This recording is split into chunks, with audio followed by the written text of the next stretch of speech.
수술은 절대 한 번으로 끝나지 않는다. 최소 3번을 해야 내가 만족스러운 코 모양을 만들 수 있다. 이 제 첫 수술은 정말 제일 답이 없어요. 노답이었어요. 진짜 그 시절의 저를 다시 생각하면 너무 후회가 되고 안돼 제발 돌아와 그러지 마 이렇게. 근데 이번에 아니나 다를까 한 3일쯤 됐을 때 생각보다 좀 많이 부어있다고 하시더라고요. 코 수술하면 진짜 저는 카리나, 신세경 이렇게 돼야 되는 줄 알았어요. 너 카리나 코? 안 돼. 신세경 코? 안 돼. 너의 현실은 여기야. 안녕하세요 쭈링이들 지유입니다. 오늘은 우리 쭈링이들이 굉장히 관심을 많이 가져줬던 저의 코 수술에 대한 이제 후기를 좀 들고 왔는데요. 솔직히 말해서 이 후기 영상도 안 올리려고 했었어요. 저번에 올렸던 붓기 빼는 영상에서 이제 언급한 걸로 코 수술했다 이렇게 쭈링이들한테 알리고 넘어가려고 했었는데 이게 제가 그 영상을 올리고 언니 저도 코 수술 고민하고 있었는데 언니 영상 보고 뭔가 용기가 생긴다. 아니면 이제 저도 재수술을 해야 되는데 궁금한 점 많은데 Q&A 영상 좀 올려주면 안 되냐 이런 글들이 상당히 많이 올라오는 거예요. 그래서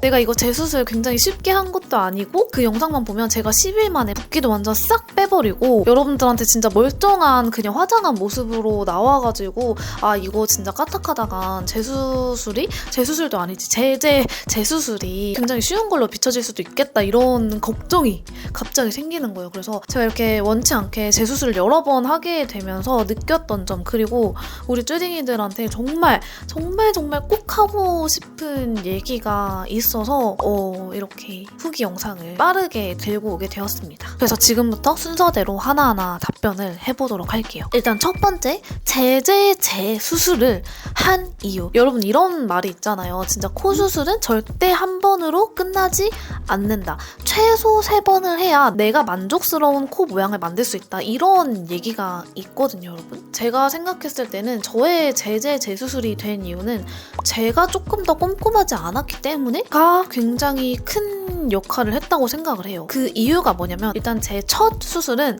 정말 제일 답이 없어요. 노답이었어요. 내가 코가 낮은 것 같네? 코 수술을 해야겠다 하고서 그때는 제가 20대 초반이고 돈도 없었으니까 싸고 빨리 할 수 있는 곳으로 찾아가지고 그냥 냅다가서 코 수술하고 싶은데 어떻게 해야 될까요? 원장님이 뭐 이렇게 하면 됩니다. 이제 기억도 안 나요. 그래서 저는 이제 예쁜 코가 되겠지 하고서 이제 자고 일어났단 말이죠. 근데 이제 처음에는 붓기가 어느 정도 있으니까 코가 이게 높아진 건가 싶었어요. 근데 이게 시간이 지나면 지날수록 진짜 거짓말이 아니라 코 수술을 했는지 안 했는지 모르는 수준으로 심하게 자연스럽게 된 거예요. 어느 수준이었냐면 제가 코 수술을 하고 이제 한 몇 달 뒤에 추석이었나 설날이 있었어요. 그때 이제 제가 아무 말도 하지 않고 이렇게 등장을 했죠. 그러면 보통은 그렇게 코 수술을 하면 너 뭐 코 바꿨어? 코 어떻게 된 거야? 이렇게 물어보잖아요, 친척분들이. 근데 아무도 저에게 물어보지 않았어요. 그 정도로 정말 아무도 모르는 수술을 했다. 그래가지고 이제 두 번째 수술을 하게 됩니다. 두 번째 수술은 원장님 자체 그리고 병원에서는 굉장히 수술을 잘 해주셨다고 생각해요. 근데 여기서 문제는 뭐였냐? 제가 원하는 코 모양을 제대로 인지하지 않고 갔던 거예요. 왜냐면 제가 첫 번째 수술 때 티가 안 났다는 거에만 불만이 있었잖아요. 모양 자체에는 뭐 아무 생각이 없었어요. 첫 수술하고 너무 티가 안 나서 그냥 이 콧대랑 이 코끝이 조금 더 높아졌으면 좋겠어요 라고 말씀을 드린 거죠. 그래서 원장님이 높아지는 건 이게 콧대랑 코끝에 이렇게 실리콘이라던가 이 비중격을 조금 더 연장을 시켜주면 높아질 거예요. 근데 모양은요? 이렇게 말씀을 해주시길래 모양이요? 모양은 저한테 어울리는 게 뭘까요? 이렇게 물어본 거예요. 진짜 바보 같죠?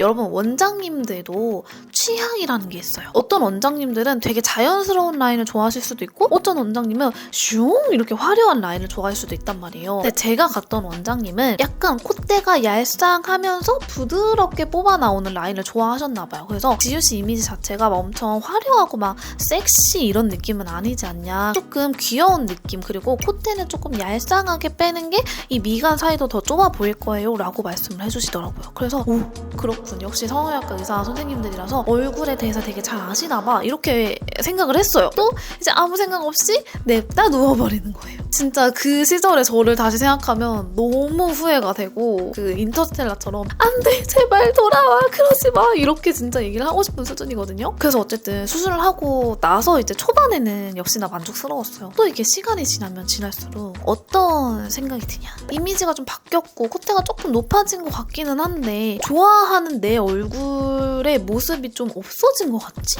이런 생각이 드는 거예요. 그때부터 제가 화장법이 점점 바뀌기 시작하는데 이 콧대 부분 여기에다가 컨실러로 두껍게 칠하기 시작해요. 그 이유가 뭐냐면 제가 이 콧대가 두툼한 얼굴이 제가 보기에 예뻐 보이나 봐요. 콧대를 얇게 만들어 놓고선 두꺼워지고 싶다고 여기다가 이렇게 컨실러를 칠하고 있었다는 거죠. 현타가 오는 거예요. 나랑 안 어울리는 것 같아 이런 생각이 들더라고요. 그래서 이거 진짜 내 취향이 아닌 코를 한 게 아닐까? 라는 생각이 듦과 동시에 여러분 제가 이제 댓글에 정말 많이 달리는 얘기가 그 콧구멍. 근데 여러분 사실 전 코도 막 콧구멍이 엄청 들창코 수준 절대 아니었거든요. 저를 영상이 아니라 실제로 봤으면 왜 굳이 코 수술을 했어? 라고 생각할 정도로 콧구멍이 그렇게 잘 보이는 코가 아니었어요. 근데 여러분 제가 디폴트 값으로 어떻게 하고 있냐면 고개가 살짝 이렇게 들려 있어요. 항상 영상에서도 얘기를 이렇게 똑바르게 하면 콧구멍이 잘 안 보일 텐데 이렇게 말하다가 목이 이렇게 들리는 거예요. 그러다 보니까 영상에서 더더 콧구멍이 잘 보이기도 했고 그런 댓글이 이제 많아지다 보니까 저도 스트레스를 좀 많이 받는 상태에서 이거 내가 영상 찍을 때도 점점 더 스트레스를 받는 것 같은데 그러면 진짜 마지막으로 철저하게 준비해서 모양부터 시작해서 모든 걸 다 적어가가지고 원장님한테 되냐 안 되냐를 따져서 수술을 진짜 해보자 해가지고 마지막 수술을 하게 됩니다. 그래서 여기서 이제 어떻게 수술했는지가 궁금하실 거잖아요. 첫 번째, 두 번째랑 콧대는 똑같이 실리콘을 넣었는데요. 실리콘을 이번에는 제가 그 얇은 콧대가 싫다고 했잖아요. 그래서 원장님한테 최대한 두꺼운 거, 앞으로 두꺼운 게 아니라 옆으로 두꺼운 실리콘을 써달라고 부탁을 드렸어요. 남자분들한테 주로 쓰는 실리콘 두께인 거를 써주셨다고 말씀을 해주시더라고요. 그리고 이 코끝은 제가 그 전 수술에서는 원체 가지고 있는 비중격 자체가 약해서 쓸 수 없다고 말씀을 하셔서 그 전 수술들은 다 기증늑을 사용을 했었었는데 이번에는 자가늑을 사용을 합니다. 자가늑이랑 기증늑의 차이는 말 그대로 이 늑에 있는 연고를 자가늑은 내 걸 쓰는 거고 기증늑은 다른 사람의 늑을 쓰는 거예요. 기증늑은 가지고 올 때 약품 처리를 해서 깨끗하게 소독된 상태로 가져오기 때문에 시간이 지났을 때 우리 살이랑 좀 더 많이 흡수될 가능성이 높다고 하더라고요. 근데 이 자가늑은 내 늑에서 바로 떼가지고 여기다 넣었기 때문에 완전 단단하다 그래요. 그리고 흡수가 잘 안 되고 저같이 짧고 작은 코를 늘려줄 때 사용하기 좋다고 하더라고요. 그래서 저는 진짜 이거 마지막 수술이라고 생각을 했기 때문에 이왕 할 거 제대로 늘리자 라는 생각으로 자가늑을 사용을 했던 것 같습니다. 그리고 콧볼 축소는 따로 하지 않았어요. 제가 코가 동글동글하고 콧볼이 좀 있는 편이기는 하지만 이걸 너무 좁히면 좀 많이 인위적인 코가 될 것 같다고 말씀을 하셨고 저도 그럴 것 같더라고요. 그래서 이렇게 좀 동글동글하게 이 정도 복코 정도는 그냥 남겨둔 것 같습니다. 그리고 다음 질문은 아픈가요? 일 것 같은데요. 3번의 수술 중에 이번 수술이 제일 안 아팠어요. 제가 이번에 수술하고 느낀 점은 이 아픈 정도, 힘든 정도도 병원에 따라 조금 다른 것 같기는 해요. 그리고 사실 코 수술하고 가장 힘든 건 진짜 숨 쉬는 거거든요. 근데 이것도 병원마다 다른 게 제가 이번에 수술한 병원은 하루 동안만 솜을 넣어놓고 그 다음날 바로 빼주셨어요. 이번에는 하루 뒤에 솜을 빼가지고 냄새도 다 났고 맛도 다 나가지고 크게 힘들지는 않았거든요. 근데 여기서 제가 어떤 일이 있었냐면 제재 재수술이잖아요. 그래서 부작용의 위험이 진짜 많이 높아요, 여러분. 근데 이번에 아니나 다를까 한 3일쯤 됐을 때 코가 원장님 말씀으로 생각보다 좀 많이 부어있다고 하시더라고요. 지금 염증이 보이는 건 아니지만 염증이 보일 수도 있기 때문에 코에 차라리 솜을 넣어놓는 게 나을 것 같아요 라고 말씀을 하시더라고요. 더 붓기 전에. 그래서 이틀 동안 솜을 넣어놨었고 솜을 뺀 후에는 보니까 완전 깔끔하더라고요. 그리고 이제 여기서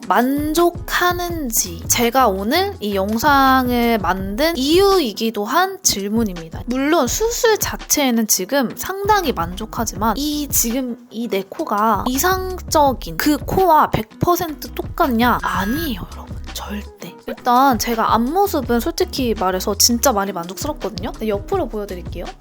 어떤 분들한테는 코 모양 되게 귀엽고 자연스럽고 너무 예뻐 이렇게 생각을 하실 수도 있고 어떤 분들은 또 근데 코 수술한 것 치고는 그렇게 코가 높지 않은데 왜 저렇게 자연스럽게 했지? 이렇게 생각하실 수가 있어요. 근데 여러분 저는 어땠을 것 같으세요? 코 코 수술하면 진짜 저는 카리나, 신세경 이렇게 돼야 되는 줄 알았어요, 예전에는. 근데 여러분, 제가 수술을 여러 번 하면서 깨달은 게 있어요. 절대 내가 원한다고 해서 그 코 모양이 찰흙 붙이듯이 이렇게 턱 붙일 수가 없다는 거예요. 특히나 재수술을 할 때는 현실이랑 타협을 정말 많이 해야 돼요, 여러분. 성형외과 원장님들도 다 똑같이 하는 말이 부작용 때문에 재수술 하시는 분들은 많이 없다. 진짜 한 70-80%가 모양 불만족으로 수술을 하는 거다라고 말씀하실 정도로 그 이유가 많을 거예요. 그래서 내가 진짜 수술을 생각하고 있다면 내가 진짜 지금 가지고 있는 코에서 최대한 변할 수 있는지 없는지의 그 조건을 어느 정도 확인을 꼭 해보시는 걸 정말 추천드려요. 근데 그런 현실을 생각하지 않고 무리하게 코 완전 많이 높여주세요. 그냥 이렇게만 하고 수술을 한다면 일단 결과치 자체도 그렇게 안 나올 가능성이 크고요. 그렇게 억지로 만들어주는 병원이 있다고 한들 오히려 부작용 나서 코가 무너지고 이렇게 될 가능성이 있을 수 있기 때문에 정말 재수술은 고민하고 원장님이 얼마나 디테일하게 설명을 해주시는지 그리고 내 코에 대해서 현실적으로 얘기를 해주시는지를 정말 많이 따져보셨으면 좋겠어요. 그래서 여기에서 이제 병원 선택에 대한 얘기가 나오는데 일단은 여러분 진짜 부탁드릴게요. 제가 병원을 절대 알려드릴 수 없어요. 의료법 때문에 진짜 어쩔 수가 없어요. 저도 진짜 맘 같아서는 다 알려드리고 싶죠. 근데 그게 안 돼요. 진짜 안 돼서 못 알려드리는 거여서 그 대신 어떻게 선택을 해야 되는지를 조금 약간 디테일한 얘기를 한번 해볼게요. 너무 대충 친구들이 추천해주는데 가라봐 이런 좀 허무맹랑한 얘기 말고 조금 더 디테일하게 한번 얘기를 해볼게요. 일단 첫 번째는 현실적인 병원에 가세요, 여러분. 이게 딱 원장님 보면 약간 느낌이 막 오거든요, 여러분. 제가 실제로 상담했던 병원 중에 이런 원장님도 있었어요. 사진만 한번 찍고 저한테 와서 지금 코 모양 너무 안 예쁘네. 코끝을 요만큼 한 이 정도 높이고 실리콘 한 몇 미리 정도 넣으면 돼. 내가 근데 장담하는데 진짜 이쁘게 해줄 수 있어. 진짜 이렇게 상담하시는 원장님들도 있고요. 제가 이제 마지막으로 제가 수술했던 병원은 최대로 할 수 있는 범위는 여기까지입니다. 이 이상 할 경우에 부작용의 확률이 몇 % 정도 증가할 수 있어요. 이 정도 할 수 있습니다. 그리고 못합니다 라고 얘기하는 범위는 만약에 다른 병원에 가도 다 똑같이 얘기할 거예요. 만약에 안 된다고 한 거를 다른 병원에서 된다고 한다면 상담하실 때 의심을 해보시는 게 좋을 것 같아요 라고 말씀을 하시더라고요. 어떤 느낌인지 아시겠나요? 가능한 부분과 안 가능한 부분을 정말 콕 집어서 말씀을 해주세요. 너 카리나 코? 안 돼. 신세경 코? 안 돼. 너의 현실은 여기야 라고 말해주는 병원이 정말 특히 재수술이라면 그렇게 수술을 해야 된다고 생각해요. 그리고 두 번째는요, 여러분, 사후 관리입니다. 사후 관리 잘해주는 대로 가세요. 이 얘기가 아니라 내가 수술을 하고 며칠 간격으로 원장님을 몇 번 볼 수 있는지를 한번 체크를 해보세요. 첫 번째 수술은 수술하고 나서 3일 뒤에 그리고 일주일 뒤에 그리고 한 달 뒤에 봤어요. 두 번째 병원은 그것보다는 조금 더 많이 봤던 것 같아요. 근데 마지막 제가 이번에 수술했던 병원은 수술하고 하루 뒤에 보고 그 뒤로 이틀 단위로 계속해서 갔어요. 이게 막 코에 염증이 나서 막 코가 위험해서 이런 게 아니었고요. 제 추측이지만 원장님께서 제가 이제 재수술인 만큼 자주 와서 경과를 봐야 뭔가 안 좋은 쪽으로 변화할 것 같다라고 눈에 보이는 경과가 있으면 빠르게 조치를 취해야 그게 진짜로 염증으로 번지는 걸 막을 수 있잖아요. 그래서 저한테 지우씨 집이 어디냐? 근데 저는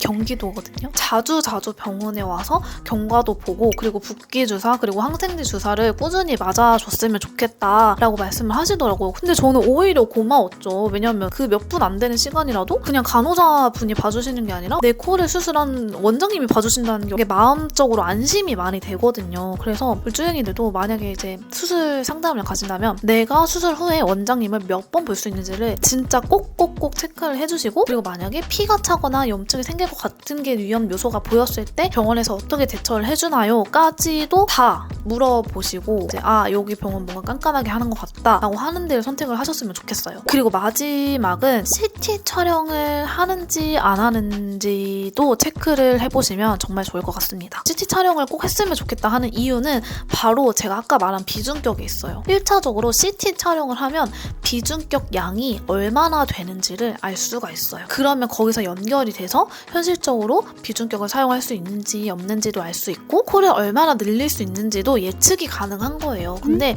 CT 촬영을 안 하게 되면 그런 것들을 알 수가 없겠죠. 근데 이제 그때 제 남자친구가 저를 따라갔다가 자기도 코 수술을 하면 많이 높일 수 있을지 적게 높일 수 있을지 궁금했나 봐요. 그래서 제 남자친구도 상담을 가게 됩니다. 실제로 할 예정은 없고요. 원장님이 이제 CT 촬영을 하고 딱 봤을 때 비중격이 아주 튼튼하시네요. 코 정말 잘 세울 수 있긴 합니다. 근데 뭐 굳이 안 하셔도 되는 코긴 합니다. 라고 말씀을 해주셨어요. 일단은 사실 이렇게만 좀 고려를 해도 저는 괜찮은 병원을 찾으실 수 있을 거라고 생각을 해요, 여러분. 그리고 마지막은 가격이겠죠, 여러분. 가격은 제가 이거를 아예 뭐 대놓고 가격을 말씀을 드려도 되는지 모르겠어서 약간 유추 가능하게 말씀을 드려보자면 보통 첫 수술 있잖아요, 여러분. 첫 코 수술하는 금액은 다 비슷비슷할 거예요. 3배가 좀 안 됐던 것 같아요. 근데 이게 가격이 진짜 천차만별인 게 제가 어디 병원을 상담을 받았는데 거기는 4배가 좀 넘는 금액이었어요. 이게 아무래도 제재 재수술이니까 상당히 가격이 많이 높아지는 것 같긴 해요. 일단 오늘 영상은 여기까지 마무리를 하고요. 그래도 다 웬만한 코에 대한 얘기를 다 한 거 같고 다시 예뻐지는 꿀팁 많이 우리 쭈딩이들한테 들고 오도록 하겠습니다. 여러분 이렇게 긴 이야기 끝까지 들어주셨다면 너무너무 감사드리고요. 저희는 또 다음 영상에서 만나도록 합시다. 안녕!